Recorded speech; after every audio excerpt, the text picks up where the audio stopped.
नमस्कार, मैं रविश कुमार। हमारे देश में सिस्टम कैसे काम करता है, उसके काम का क्या पैमाना होना चाहिए, इसका समय समय पर मूल्यांकन करते रहिए। देखिए कि एक सिस्टम बहुत बड़ी संख्या में लोगों को कैसे कुछ नहीं समझता है और वही सिस्टम किसी एक व्यक्ति को कैसे देश और समाज के लिए खतरा बताकर फर्जी मुकदमे में बंद कर देता है। आज के प्राइम टाइम में आप देखेंगे कि हजारों की संख्या में शोध छात्र हों या अकेले फादर स्टैन स्वामी हों, सिस्टम को कोई फर्क नहीं पड़ता है। फर्क यही है कि हजारों की संख्या में छात्र लाचार नजर आते हैं, एक अकेले स्टैन स्वामी सिस्टम की नाइंसाफियों से लड़ने निकल पड़ते हैं। मगर होता क्या है, पहले बात करते हैं यूजीसी स्कॉलरशिप की। शुक्रवार को मुझे असम से लेकर कश्मीर से बधाई संदेश आए। मैंने ऐसा तो कुछ किया ही नहीं था, सिर्फ एक पंक्ति पढ़ी थी कि भारत के शोध छात्रों को कई महीनों से छात्रवृत्ति नहीं मिल रही है। छात्रवृत्ति आज भी नहीं मिली, लेकिन सिर्फ एक पंक्ति बोलने से मेरी वाहवाही हो गई। फरवरी 2020 के बजट में कॉलेज और यूनिवर्सिटी की स्कॉलरशिप का बजट 141 करोड़ कर दिया गया। 2019-20 में छात्रवृत्ति का बजट 381 करोड़ था। क्या भारत सरकार के पास कई महीनों से छात्रवृत्ति देने के लिए 141 करोड़ रुपए नहीं हैं? मैं ईशानदा स्कॉलरशिप 2017-18 बैच का स्टूडेंट हूँ। हमारा जो पेमेंट है सिर्फ एक ही बार मिल चुकी है और दूसरी और third payment I mean 2 years payment वो अभी तक अंडर प्रोसेसिंग में है बहुत दिनों से। हम लोग बहुत कोशिश की थी, पीएफएमएस को कॉल भी किया था, लेकिन उन्होंने कोई रिस्पॉन्स ही नहीं दी। हम ट्वीट भी की थी, कोई रिस्पॉन्स नहीं मिला। हम एनडीटीवी के जरिए बताना चाहता हूँ कि ये मैसेज थोड़ा आगे बढ़े, क्योंकि हमारा हायर स्टडीज के लिए प्रॉब्लम हो रही है। इसका असर क्या हुआ होगा आप जानते हैं। 23 सितंबर की एक खबर है ट्रिब्यून की।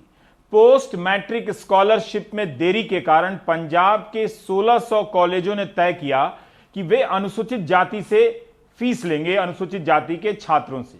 ये छात्र कहां से फीस देंगे?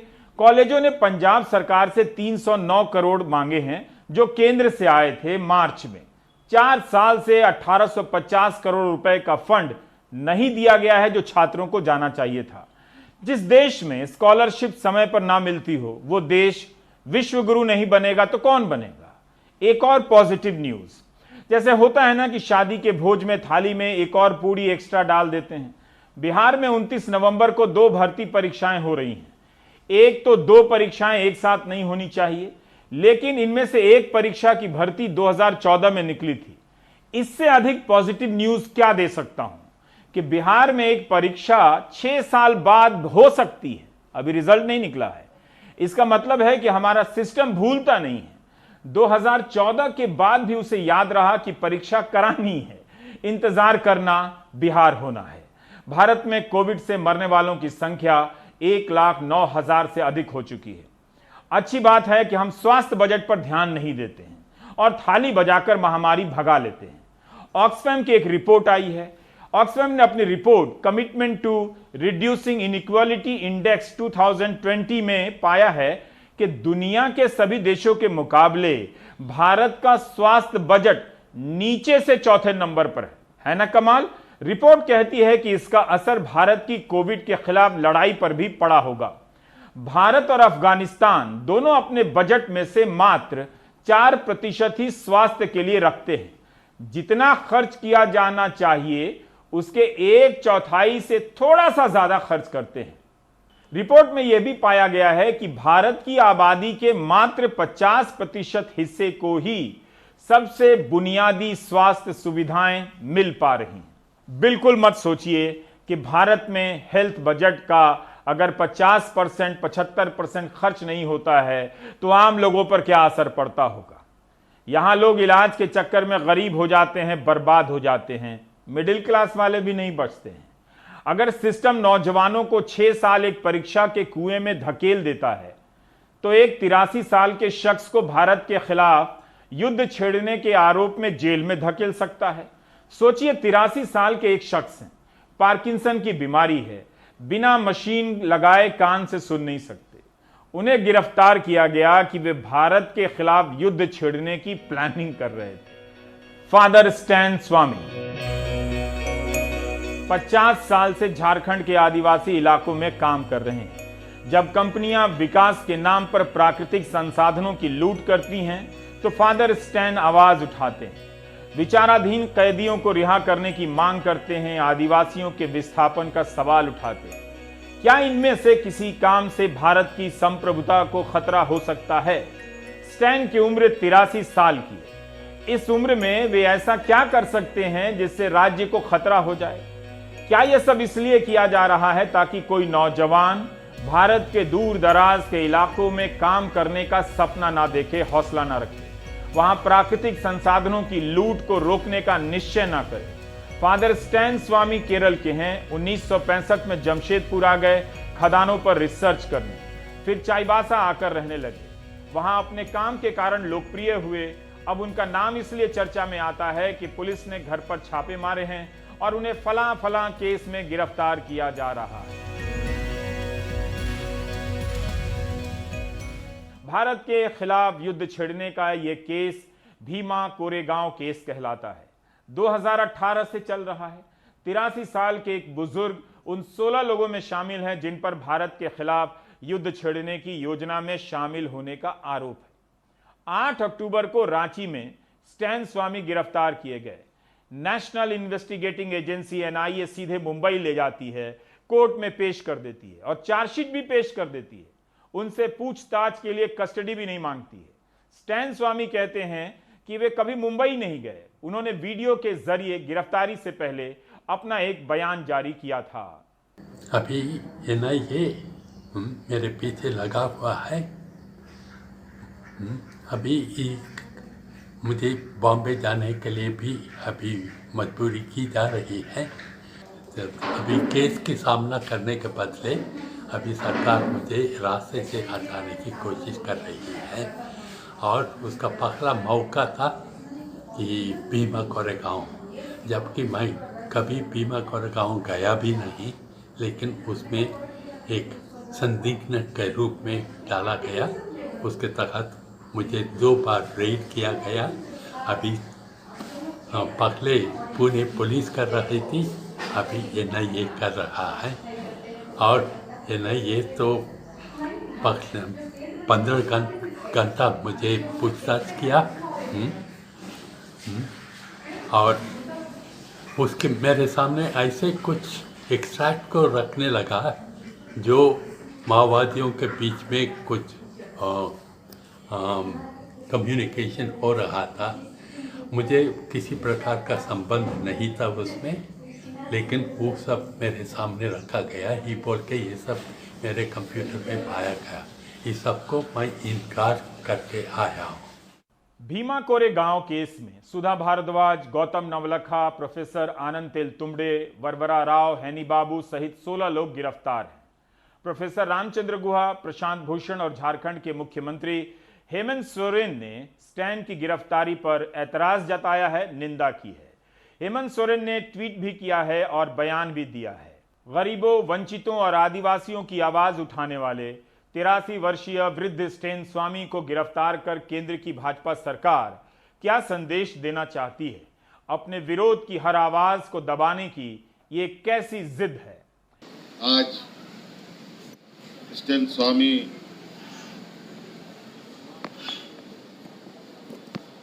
आदिवासियों को, पिछड़ों को, गरीबों को और उनके लिए लगातार काम करते रहे हैं। आज मुझे लगता है कि 80 साल से ऊपर की उनकी उम्र हो चुकी है और इस तरीके से चीज़ों को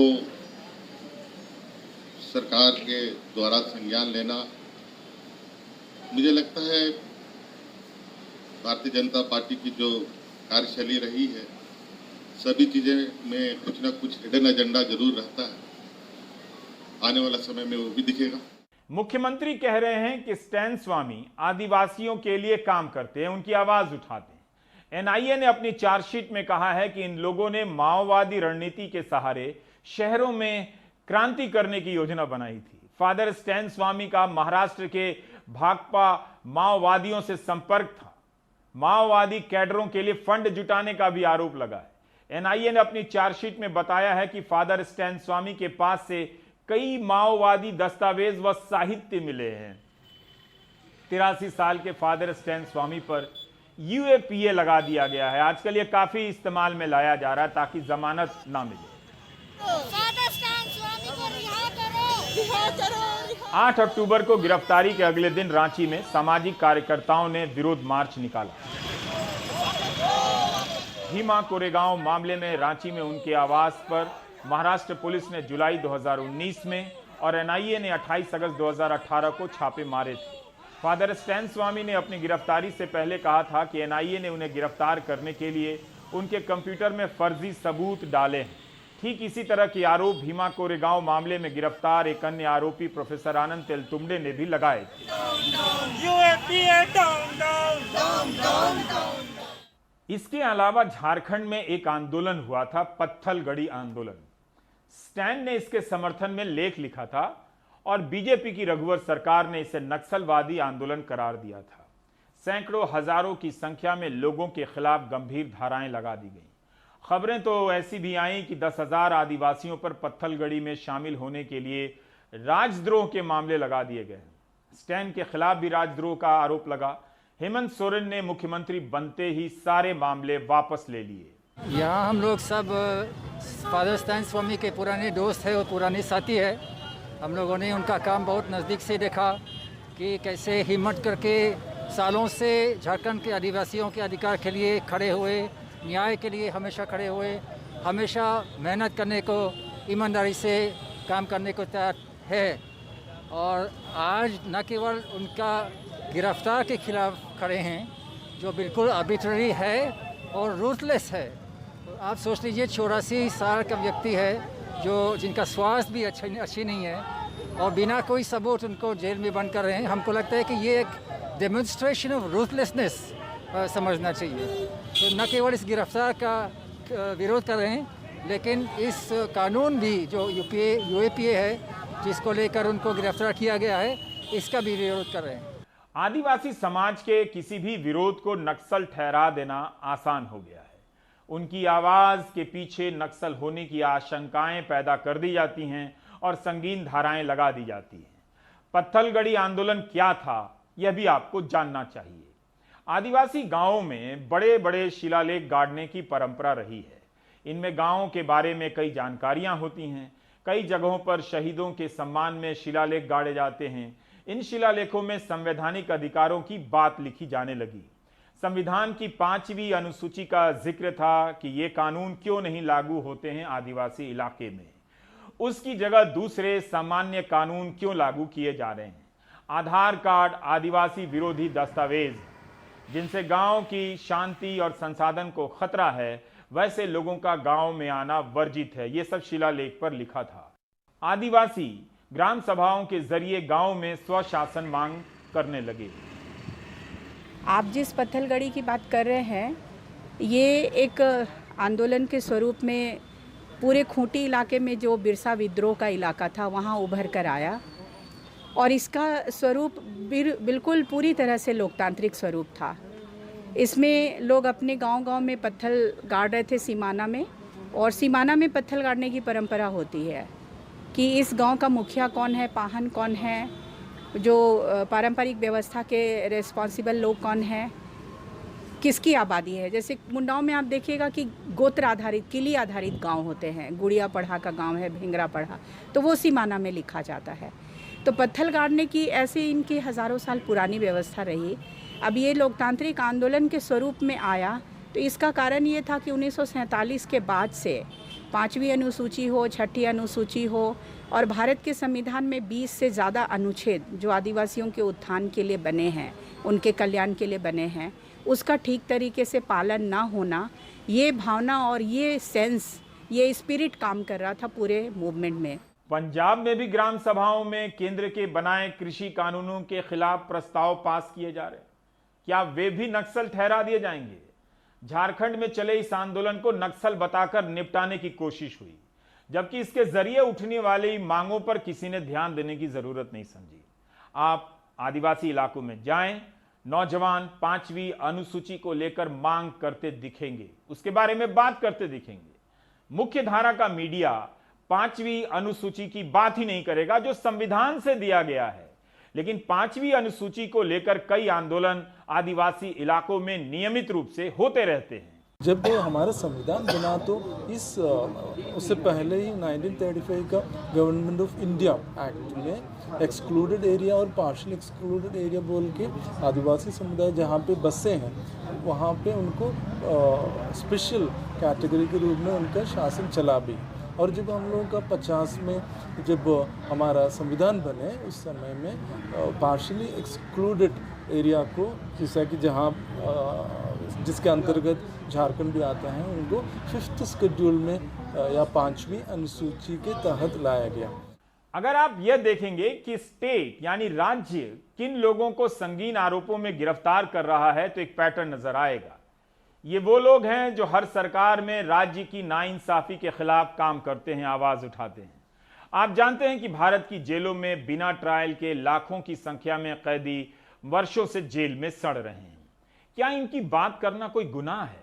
लेकिन स्टेट यानी राज्य ऐसे लोगों को नजर में रखता है। वो काम आते हैं राज्य के शत्रु के रूप में जेल में बंद कर देने के लिए। इसलिए फादर स्टैन स्वामी की गिरफ्तारी एक व्यक्ति की बात तो है ही, उन सवालों की भी बात है जिनके लिए कोई सुधा भारद्वाज या कोई फादर स्टैन स्वामी काम करते हैं। 2010 में फादर स्टैन स्वामी ने एक किताब लिखी, रिपोर्ट बनाई, बंद कैदियों का सच। उन्होंने कोर्ट में कई साल फर्जी आरोपों के तहत जेलों में बंद 3000 आदिवासी नौजवानों की रिहाई की आवाज उठाई थी।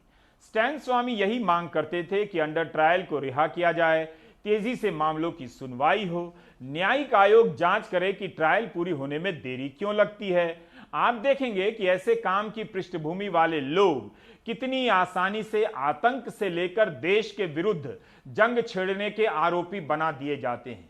चूंकि ये संख्या में थोड़े होते हैं और हमेशा राज्य की नाइंसाफी के खिलाफ बोलते हैं, इसलिए इन्हें राज्य का शत्रु घोषित करना आसान हो जाता है। मीडिया बहुत आसानी से राज्य की इन घोषणाओं पर यकीन करता है। आप सिर्फ फादर स्टैन स्वामी को ही नहीं जान रहे हैं, बल्कि उन मुद्दों को भी जान रहे हैं जो दिल्ली से दूर घट रहे होते हैं। फादर स्टैन स्वामी ने अपनी किताब बंद कैदियों के सच में लिखा है कि 97% मामलों में गिरफ्तार लोगों की आमदनी 5000 भी नहीं होती है, वकील तक नहीं रख सकते। 98% को झूठे मुकदमे में फंसाया जाता है। इनकी रिहाई के लिए उन्होंने एक कमेटी बनाई थी जिसकी गतिविधियों पर एनआईए की चार्जशीट में सवाल उठाए गए हैं। राष्ट्रीय अपराध शाखा ब्यूरो की एक रिपोर्ट है, उसके अनुसार दुनिया में सिर्फ 14 ऐसे देश हैं जहां अंडर ट्रायल कैदियों की संख्या बहुत ज्यादा है। उनमें विश्व गुरु भारत भी एक है। भारत में 10 में से 7 कैदी अंडर ट्रायल हैं। पिछले 17 वर्षों का औसत देखिए तो इनमें से 64% अनुसूचित जाति जनजाति और ओबीसी हैं, 21.5% मुसलमान हैं। श्रीहरि पालियत ने इंडिया स्पेंड में इस पर विस्तार से रिपोर्ट फाइल की है। जो अंडर ट्रायल बिजनेस में आधे से ज़्यादा लोग फंसे होते हैं वो माइनॉरिटीज़ सेक्शन को बिलोंग करते हैं, माइनॉरिटी सेक्शन को बिलोंग करते हैं। और माइनॉरिटी सेक्शन को बिलोंग करने के साथ साथ वो गरीब हैं। गरीब होने की वजह से वो बेल फाइल नहीं कर पाते हैं, लॉयर्स को फीस नहीं दे पाते हैं। और मान लो DLSA, national legal service authority या अदर लीगल सर्विस अथॉरिटी के चलते उनको लॉयर्स मिल भी गया, बेल हो भी गई, तो भी उनके पास श्योरिटी अमाउंट देने के लिए पैसे नहीं होते, जिसकी वजह से वो बहुत लंबे लंबे समय तक जेल में ही रहते हैं as an under trial prisoner. So the number of under trial prisoners जो हैं वो बढ़ रहा है, reason being because of the caste based and the religious based politics. Under trial के लिए काम करना सरकार को चुनौती देना होता है ना कमाल? फादर स्टैन ने लिखा है कि इसलिए उन पर कई तरह के मुकदमे दर्ज कर दिए जाते रहे हैं। पर क्या अंडर ट्रायल के लिए आवाज नहीं उठानी चाहिए? इनके लिए जो काम करेगा वो किसी भी सरकार के लिए संदिग्ध हो जाएगा। इस साल अगस्त की एक घटना बताता हूं। राष्ट्रीय मानवाधिकार आयोग ने तय पाया कि दिल्ली यूनिवर्सिटी की प्रोफेसर नंदिनी सुंदर, अर्चना प्रसाद, संजय पराठे और 3 अन्य के खिलाफ पुलिस ने फर्जी केस दर्ज किया था छत्तीसगढ़ में। छत्तीसगढ़ सरकार इन्हें हर्जाने के तौर पर 1-1 लाख रुपया दे। कितना आसान है किसी के खिलाफ फर्जी मुकदमा दायर कर देना। 5 नवंबर 2016 को सुकमा पुलिस ने 6 लोगों के खिलाफ केस दर्ज किया था। एक व्यक्ति की हत्या के आरोप में नंदिनी सुंदरबीन में से एक थी, जिसकी गवाही के आधार पर यह केस बनाया गया था। उसी महिला ने गवाही से इनकार कर दिया। एक अन्य मामले में उसी साल मानवाधिकार के लिए काम करने वाले वकीलों के समूह को गिरफ्तार कर लिया गया। ये वकील आंध्र प्रदेश से बस्तर गए थे एनकाउंटर की जांच करने के लिए। इनके खिलाफ छत्तीसगढ़ पुलिस सिक्योरिटी एक्ट के तहत केस कर दिया गया। पुलिस ने आरोप लगाया कि वकीलों की यह टीम 1 लाख रुपए लेकर माओवादी पार्टी को देने जा रही थी। 2016 में पुलिस ने बाकायदा तस्वीरों के साथ प्रेस रिलीज जारी कर इन्हें नक्सली बताया था। सोचिए, ये केस भी फर्जी निकला। राष्ट्रीय मानवाधिकार आयोग ने इस मामले में सभी को 1 लाख रुपए का हर्जाना देने का आदेश दिया था। सुनिए उनमें से एक वकील की कहानी। छत्तीसगढ़ और तेलंगाना पुलिस को हमको अपहरण करके कुंटा पुलिस स्टेशन में लगा के किस्टारम में एक झूठा केस लगा के हमको सुकमा कोर्ट में प्रोड्यूस किया। उसके बाद 6 महीने तक हमको बेल भी नहीं मिला। ये पूरा 6 महीने में हम छत्तीसगढ़ को जेल को देखकर बहुत बुरा हालत है। वो आदिवासियों को हालत बहुत बुरा है, उसमें ओवर क्राउड है, उनका पीने का पानी नहीं है, पूरा भोजन नहीं है अच्छा। ये एक्विटल होने के बाद भी NHRC रिसेंटली हमको वो इलीगल अरेस्ट के लिए वो छत्तीसगढ़ गवर्नमेंट को 1 लाख देने के लिए आर्डर भी दे दिया। ये आर्डर पे मैं संतुष्ट नहीं हूँ, क्योंकि वो जो ऑफिसर है हमको इलीगल अरेस्ट किया, उन लोगों को कुछ वो ऑफिसरों के ऊपर कुछ एक्शन लेना है। तो कितना आसान है कि किसी को नक्सल और राज्य का शत्रु बना देना। इसी तरह के केसों के खिलाफ सुधा भारद्वाज लड़ा करती थी। सुधा भारद्वाज को भी भीमा कोरेगांव केस में महीनों से बंद कर दिया गया। क्या स्टेट की नाइंसाफी सच नहीं है? क्या आप नहीं जानते हैं? क्या यह सच नहीं है कि फर्जी मुकदमे डालकर किसी को वर्षों जेल में सड़ा दिया जाता है? विश्व गुरु भारत में हमेशा इन मामलों में वही क्यों संदिग्ध हो जाता है जो इसके खिलाफ आवाज उठाता है?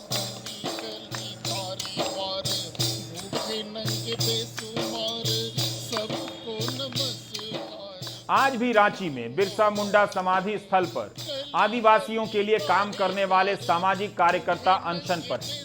सुबह 11:30 बजे से यह अनशन शुरू हुआ। भुवनेश्वर केवट, अलोका कुजूर, रतन तिर्की, महेंद्र पीटर और श्याम अनशन पर हैं। इनके साथ और भी कई लोग हैं। सिर्फ रांची ही नहीं, झारखंड के बोकारो, रामगढ़, जमशेदपुर, पलामू में भी लोग अनशन पर हैं। हमारे सहयोगी हरबंश ने इसे रिपोर्ट किया है और प्राइम टाइम के लिए इन लोगों से बातें भी की हैं। देश भर में PUCL के सदस्य भी अरेस्ट के खिलाफ आवाज उठा रहे हैं। गिरफ्तारी के बाद स्टैन स्वामी अनाज लेना बंद कर चुके हैं। The Catholic bishop conference of India CBCI ने फादर स्टैन स्वामी की गिरफ्तारी पर चिंता जताई है। कहा है कि उन्होंने अपना पूरा जीवन आदिवासियों की जमीन के अधिकार की लड़ाई में लगाया। उन्हें कई तरह की बीमारियां हैं। यह समझ से बाहर है कि इस हालत में फादर स्वामी को ऐसी स्थिति से गुजरना पड़ रहा है। उन्हें तुरंत रिहा किया जाए। रांची कैथोलिक चर्च ने भी बयान जारी कर स्टैन की गिरफ्तारी पर चिंता जताई है।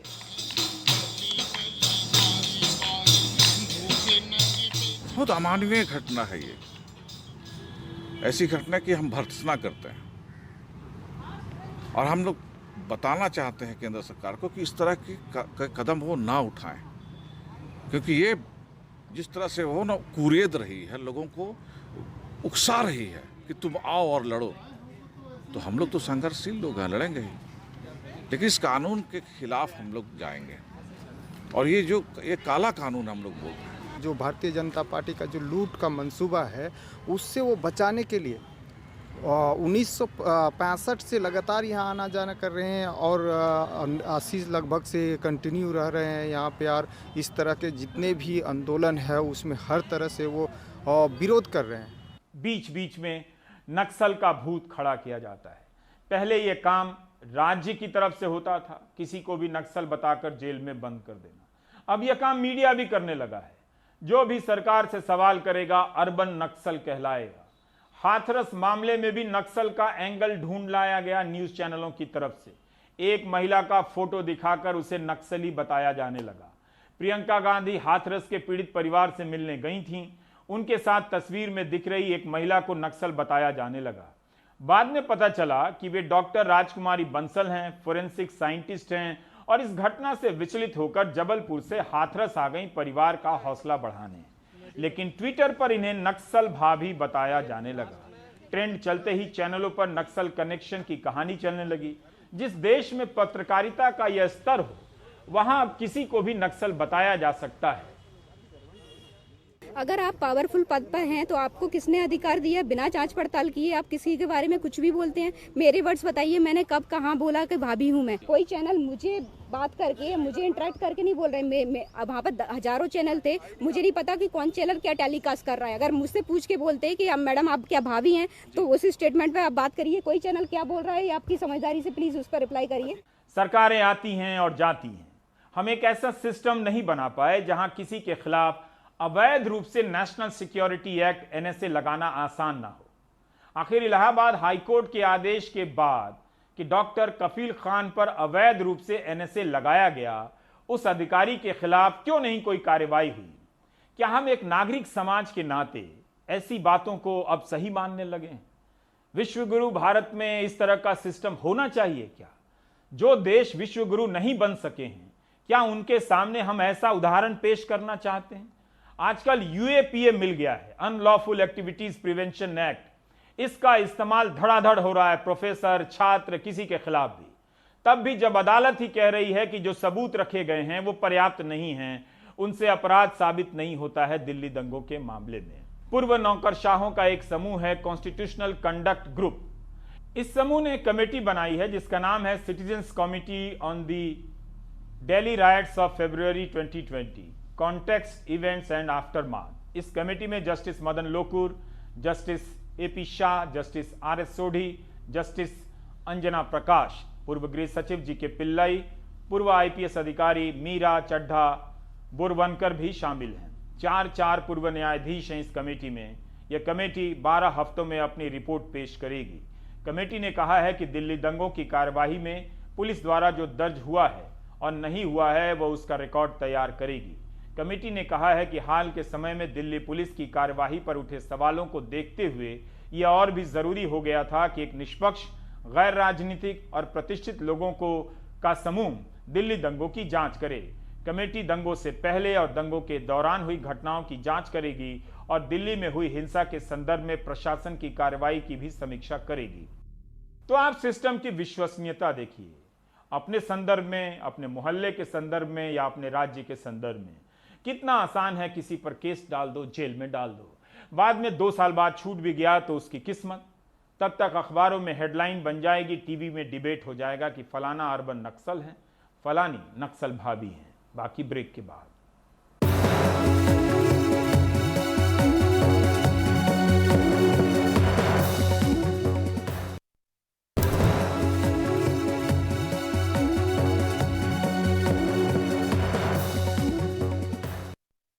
केंद्रीय वित्त मंत्री निर्मला सीतारमण ने एक महत्वपूर्ण घोषणा की है। जिन्हें लीव ट्रैवल कंसेशंस मिलता है LTC, वो अपनी टिकट की कीमत का 3 गुना सरकार से कैश ले सकेंगे। यात्रा के बदले उन्हें ऐसी किसी चीज की खरीद पर खर्च करना होगा। ये पैसा जिस पर 12% GST लगता हो, खाने पीने की चीज नहीं।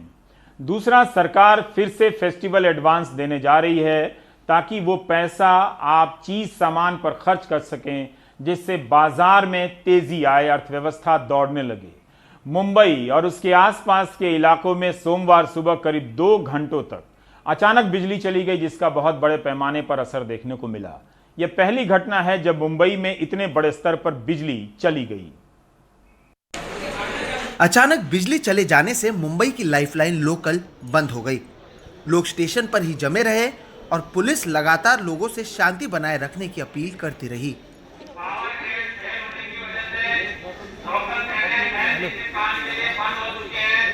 बिजली चले जाने से ना तो सड़क के सिग्नल काम कर रहे थे और ना ही पेट्रोल पंप चल रहे थे। कई जगहों पर लोग लिफ्ट में फंसे हुए नजर आए। मैं अपने ऑफिस की जो लिफ्ट है उसमें बंद हूँ और अब ये मुश्किल से खोली गई है। तो अभी आना रिस्की है ना, तो आप लोग अभी खुलवा रहे हैं इसको। ये इमरजेंसी लाइट ऑन की है क्या? पावर रिज्यूम किया है? ये क्या जनरेटर पावर दे रहे हैं ना? मोनोरेल में फंसे लोगों को अपने कपड़े उतारकर इंतजार करना पड़ा। कई जगहों पर एटीएम काम नहीं कर रहे थे। ग्रिड में गड़बड़ी को इस पावर कट का कारण बताया गया। आप देख सकते हैं इस एटीएम का शटर डाउन है क्योंकि पावर फेलियर की वजह से यहाँ के एटीएम्स भी बंद नज़र आ रहे हैं और कुछ कस्टमर्स मेरे साथ इस वक्त मौजूद हैं जो इस एटीएम के पास आए थे। आप कैश नहीं निकाल पा रहे क्योंकि एटीएम बंद है जी। कितने बजे आए थे आप? जी मैं लगभग यहाँ पे आधा घंटा पहले करीब आया था। वहाँ पे वो मशीन भी नहीं चल रहा था, ये स्वाइप मशीन जी। तो फिर एटीएम से विड्रॉ का ये भी ऑप्शन अभी है, तो इसलिए काम रुका था थोड़ा जी। तो अभी बॉम्बे में जैसे मेट्रो सिटी में ये थोड़ा सा बोलते हैं ना अनयूजुअल लगता है। गांव साइड में होता है तो समझ में आता है, बट बॉम्बे सिटी में अगर 5-6 घंटे के लिए फेलियर हो रहा है तो वो थोड़ा सा अनयूजुअल लगता है। और अभी ऐसे कोविड टाइम पे, जबकि हमको एटीएम से ज़्यादा हॉस्पिटल में पता नहीं अभी क्या पोजीशन होगी, वो देखना पड़ेगा कि हॉस्पिटल का क्या सीन है। बैंक अंदर का काम चल रहा है? नहीं, वो भी तो बंद है ना, बंद है। महापारेषण के 400 केवी कड़वा पड़गे जेआईएस केंद्र में सर्किट 1 का रखरखाव कार्य चल रहा था। उस समय सारा भार सर्किट 2 पर था। हालांकि सर्किट 2 में अचानक तकनीकी खराबी आने से मुंबई और ठाणे के अधिकांश हिस्से उससे प्रभावित हुए। मुंबई में बिजली की आपूर्ति करने वाले कड़वा पड़गे और खारगर की तर्ज पर मल्टीपल ट्रिपिंग हुई। मुंबई और उपनगरों को लगभग 2200 मेगावाट बिजली की आपूर्ति बाधित हुई। बिजली न होने से कई जगहों पर कामकाज ठप हो गया। 2 घंटे बाद धीरे धीरे बिजली दोबारा लौट आई, लेकिन लोग परेशान हो गए। इमारत में इसी तरह से मैं आपको बता दूं, सभी जो है इंडस्ट्रियल इस्टेट है, तो ऐसे छोटे छोटे कई कंपनीज़ हैं जहां पर लगातार काम होता रहता है और यहीं पर जो है लगातार काम होने की वजह से कई सारी चीज़ें होती है। यहाँ से मैन्युफैक्चरिंग की जाती है, अलग अलग चीज़ें की जाती हैं।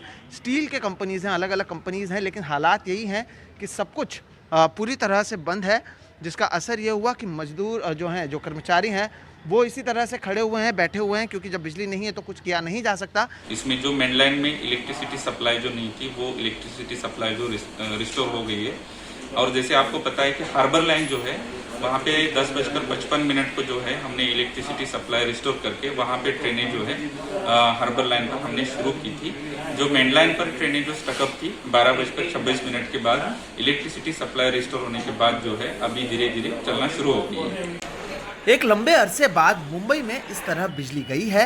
लोग बताते हैं कि 10 साल पहले भी इसी तरह पूरे शहर की बत्ती गुल हुई थी। बिजली जाने के बाद लोगों को डर था कि इसका असर अस्पतालों और शहर बाजार पर पड़ेगा, लेकिन बाद में पता चला कि दोनों जगह बिजली जाने के हालात में दूसरी सुविधा मौजूद रहती है। लेकिन इन सुविधाओं का भी कुछ घंटों तक ही इस्तेमाल किया जा सकता है। ऐसे में भविष्य में इस तरह के हालात दोबारा ना बने, इसके लिए प्रशासन को कई कदम उठाने होंगे। Mumbai bureau report, NDTV India.